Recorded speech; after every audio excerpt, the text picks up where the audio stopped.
자, 바리스터. 자, 바리스터는 베리어블 레지스터 뭐 이런 뜻인데요. 이게 결국은 저항이에요. 얘는 수동 소자다. 자, 그러면 저항이라고 하는 거는 우리가 IV 커브를 그려보면, 자, 원점을 지나면서 수직인 이렇게 전압이 증가하면 그거에 맞춰 전류가 증가하는 이런 걸 저항이라고 그러죠. 근데 이제 바리스터는 어떤 저항이냐면 어느 볼테이지 갈 때까지는 오프. 그러다가 이 볼테이지를 치면 얘는 온. 이렇게 되는. 이쪽 마찬가지. 마이너스도 오프. 그러다 어느 볼테이지를 치면 다시 이렇게 온. 이쪽으로 가야 되겠죠. 이렇게 되는 저항이다. 그러면 이거 딱 봤을 때 여러분들이 요렇게 쓰면 되겠다라는 게 머릿속에 들어오죠. 어떤 역할? 자, 만약에 0에서 15V짜리 내가 전원을 받는 어떤 디바이스가 있다. 근데 이 디바이스는 뭐 15V로 움직여요. 근데 만약에 어떤 원인에 의해서 외부에서나 아니면 내부의 어떤 인덕터 같은 거에 의해서 15V 라인에 이렇게 큰 하이 펄스가 들어오는 경우가 있어요. 보통은 내부 인덕터에 의해서 그런 경우들도 있고, 근데 이 하이 펄스는 내가 외부에서 받았건 내부에서 만들었건 내가 여기에 있는 디바이스에 얘가 맞아가지고 얘가 전압에 의해서 죽을 수 있는 가능성이 있죠. 이런 경우. 그럼 얘를 막아줘야 되는데 여기다가 예를 들어서 16V짜리 바리스타를 이렇게 달았다. 이게. 그러면 15V까지 갈 때는 아무 문제, 16V까지 갈 때는 아무 문제가 없다가 얘가 16V를 딱 치는 순간이 온이죠. 네, 턴온이 되면서 얘가 전류를 흡수를 해요. 근데 그냥 흡수하는 게 아니야. 바리스타는. 안에 소자가 하나가 타요. 얘는 어떻게 돼 있냐면 수없이 많다 그러면 안 되겠다. 수백만 개의 안에 병렬로 연결되어 있는 바리스타 레지스터가 있어요. 그래서 서지가 하나가 들어오면 이 서지의 에너지량에 따라서 얘가 일부가 끊어져요. 그러니까 타서 끊어져요. 다시 말해서 이건 이렇게 생각하면 돼. 전기 에너지를 얘가 타서 끊어지는 열 에너지로 순간적으로 없애버리는, 에너지를 열 에너지화시켜서 없애버리는 이런 역할을 하는 게 바리스타다. 그러면 절대로 사용해서는 안 되는 영역, 바리스타를 서지가 들어오는데 사용해서 안 되는 영역이 있겠죠. 자, 이게 1년에 한 번 들어오거나 하루에 한 번 들어오면 괜찮아요. 얘 수명 말기까지 그냥 쓸 수가 있어. 근데 그게 아니라 얘가 5kHz로 스위칭을 하는데, 그때 잠깐 얘기했듯이 아까처럼 여기에 밀러캡의 보호를 안 했어. 그럼 상측단이 들어올 때마다 얘는 암숏이 나면서 여기에 하이펄스가 튄다 그랬죠? 그럼 얘가 상측단이 예를 들어서 뭐 한 20kHz로 튀었어.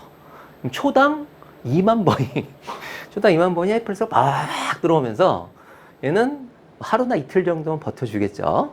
초당 2만 번이라 하더라도 뭐 이렇게 따져보면. 근데 하루 정도를 버텼다가 싹 끊어냈어요. 싹 끊었어. 그럼 더 이상 얘는 역할을 못한다. 그러니까 이런 데는 절대로 쓰면 안 된다는 얘기예요. 바리스타는. 얘는 중요한 게 뭐다? 수명이 있다. 자, 얘는 수명이 있다.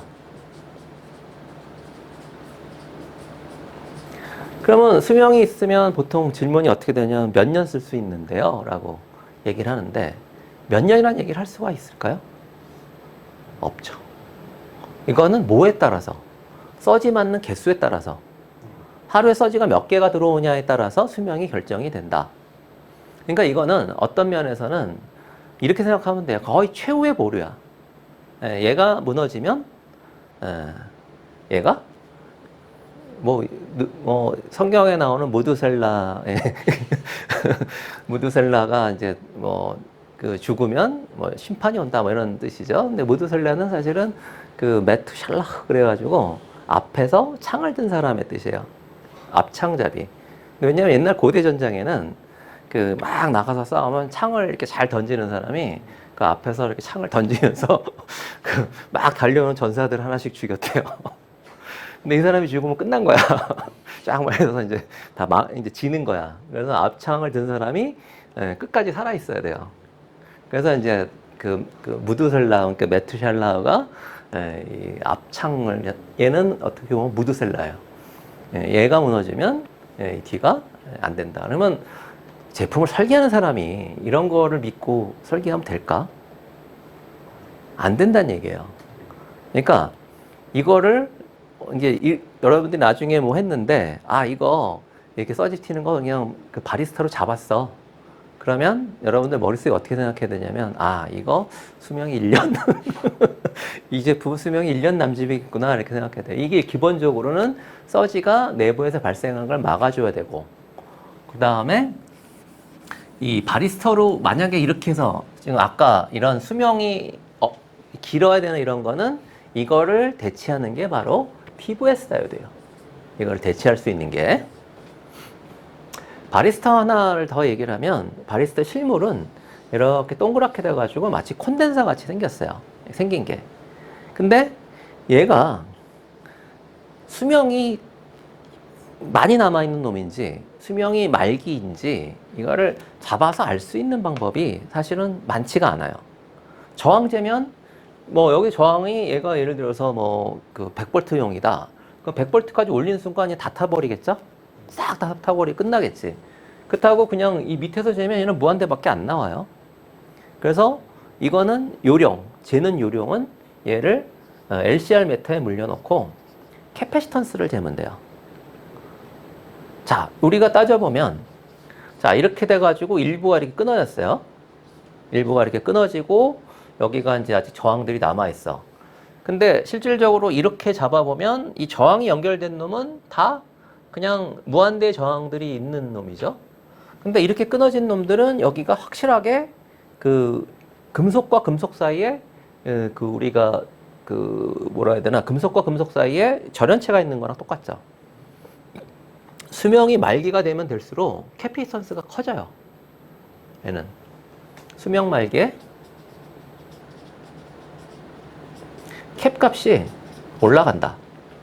근데 캡 값이 그럼 얼마가 올라갑니까? 그거 몰라요. 그건 제품마다 달라. 그러니까 이거는 어떻게 해야 되냐면 멀쩡한 바리스타를 하나 갖다 놓고 이렇게 캡 값을 재서 캡값 얼마 하고 뭐 적어두든지 아니면은 멀쩡한 제품 하나 보관하고 있든지. 그래서 이제 어떤 제품이 왔을 때 걔를 뽑아가지고 캡 값을 쟀더니 뭐 2배 정도 됐다 그러면 이거 끝난 거예요. 살짝 올라갔다 그러면 얘는 이제 그 올라간 정도에 따라서 한 2배쯤 됐을 때 이제 끝나는 거고. 그러니까 그렇게 얘는 수명을 예측을 할 수가 있다. 하지만 엔지니어 관점에서 얘는 진짜 무드셀라처럼 써야지, 앞창잡이처럼 써야지, 이거 믿고 뭐를 하는 거는 굉장히 아주 하류, 아주 초급 그런 엔지니어다 라고 여러분들 생각하면 돼요. 그 다음에 TVS 다이오드. 조금 길어지네. 자, TVS 다이오드는 우리가 다이오드 할 때 잠깐 했어요. 다이오드를 잠깐 했는데 이렇게 쓰는 경우도 있고 양방향으로 이렇게 쓰는 경우가 있는데, 이거는 어떻게 보면 파워 제너라고 보면, 제너 N이 하나인지 두 개인지 아직도 헷갈리네. 하나인 것 같은데. 네, 제너 다이오드다. 그래서 얘는 보통 몇 와트 이렇게 3와트 뭐 해가지고 이걸 견딜 수 있는 와트를 다이오드를 얘기를 하는데, 여기선 조심할 게 딱 있어요. 얘는 클램프 볼테이지 하나밖에 딱 없어요. VC밖에. 근데 얘는 볼테이지가 두 개가 존재해요. 하나는 뭐냐면 스탠드오프 볼테이지.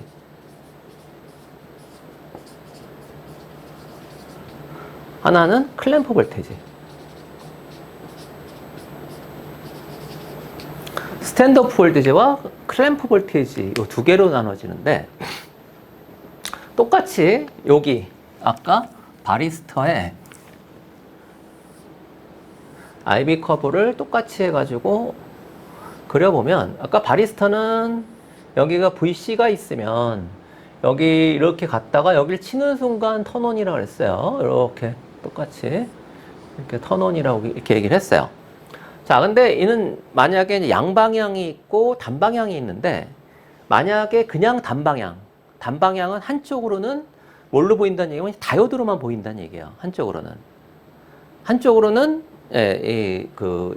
양쪽으로 이제 그 제너 다이오드가 이렇게 보이는 경우가 있고, 그냥 한쪽으로만 보이는 경우가 있고, 제너 다이오드를 만약에 그냥 하나만 이렇게 썼다, 이렇게 하나만 썼다면 이쪽으로는 다이오드고 이쪽은 제너죠. 근데 만약에 두 개를 이렇게 머리를 맞대 썼다, 그럼 이쪽으로도 제너, 이쪽으로도 제너죠. 예, 그렇게 생각하면 돼요. 그래서 이제 뭐 양방향이다. 양방향이다 그러면 자, 얘는 여기가 VC가 그 VS 스탠드업 볼테이지가 있고 자, 여기까지는 똑같아요. 특성은. 근데 여기서부터 클램프 볼테이지까지 갈 때 예, 클램프 볼테이지까지 갈 때 여기는 어떻게 되냐면 저항으로 보여요. 이게 저항 구간. 그 다음에 요 클램프 볼테이지를 치는 순간 여기는 저항이 제로가 되는 뭐 제로보다는 아주 뭐 급격한 뭐 이렇게 약간 이렇게 되는 볼테이지가 되겠죠. 마이너스 쪽도 마찬가지. 요게 VS라는 게 존재하고 VC라는 게 존재하는데 자, 이거를 내가 이제 왜 얘기를 하는 거냐면 되게 바리스터를 쓰던 사람들이 TVS 다이오드를 쓸 때 많이 하는 실수 중에 얘가 100V가 클램프다라고 얘기하면 이 TVS 다이오드를 100V 클램프를 맞춰가지고 하는 경우가 많아요. 그러면 대부분 그렇게 동작하는 TVS를 다르면 TVS가 쇼트로 죽어요. 저번에 얘기했듯이 죽는 모드가 전류 모드, 전압 모드, 그 다음에 SOA 모드라 그랬죠. SOA라는 거는 전압이 걸리면서 전류가 흐를 때. 예. 근데 전압이 걸리면서 전류가 흐르는데 TVS 다이오드는 거의 대부분 SOA로 죽었을 때는 쇼트다. 그럼 얘는 전원 전압이 아까 바리스타처럼 이렇게 써야 되는 놈인데, 어? 그러니까 이렇게 써야 되는 놈인데 전원 전압이 얘가 쇼트가 되면 어마어마한 일이 일어나죠. 예, 얘가 전원에서 쇼트를 이겨서 그러면 뭐 얘가 뭐 불이 나든 여기가 휴지가 끊어지든 뭐 이런 일이 발생하겠죠. 그러니까 큰일 난다는 얘기죠. 그래서 이거는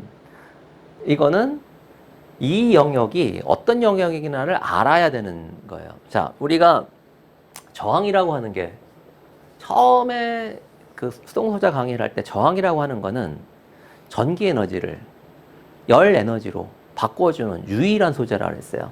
근데 이 저항으로 보인다는 얘기는 아까 이런 서지가 들어오는 게 이 저항을 통해서 열 에너지화 하는 거지 이게 날려버린다라고 그러니까 그라운드를 뺀다라는 개념이 아닌 거예요. 그러니까 실질적으로 요 영역이 보호 영역이다라고 보면 돼요. 그래서 이 바리스터로 된 거를 TVS 다이오드로 설계를 할 때는 어떤 식으로 설계를 해야 되냐? 자, 이 S가 이 클램프 볼테이지보다 살짝 낮은 정도부터 시작을 하는, 살짝 낮은 정도부터 시작을 해서 이 클램프 볼테이지는 훨씬 높게, 이거보다는 훨씬 높은 영역에서 설계를 해줘야 돼요. 만약에 이게 110V더라면 그 스탠드업 볼테이지는 뭐 한 95V 내지는 뭐 거의 한 99V 근처. 요거는 살짝 낮게 뭐 종류에 좀 서치를 해야 되겠죠. 이거를. 그러고 이거는 이제 이거가 결정이 되면 이거는 이제 항상 이제 높게 설정이 돼서 이렇게 설정이 되게 이렇게 설계를 하면 바리스타로 된 거를 TVS 다이오드로 그냥 손쉽게 옮길 수가 있다라고 하는 거예요. 자, 이렇게 해서 바리스타와 TVS 다이오드는 좀 간단하게 이렇게 하고 쉬운 맛에 대해서는 이제 이걸로 강의를 마무리하겠습니다. 자, 수고하셨습니다.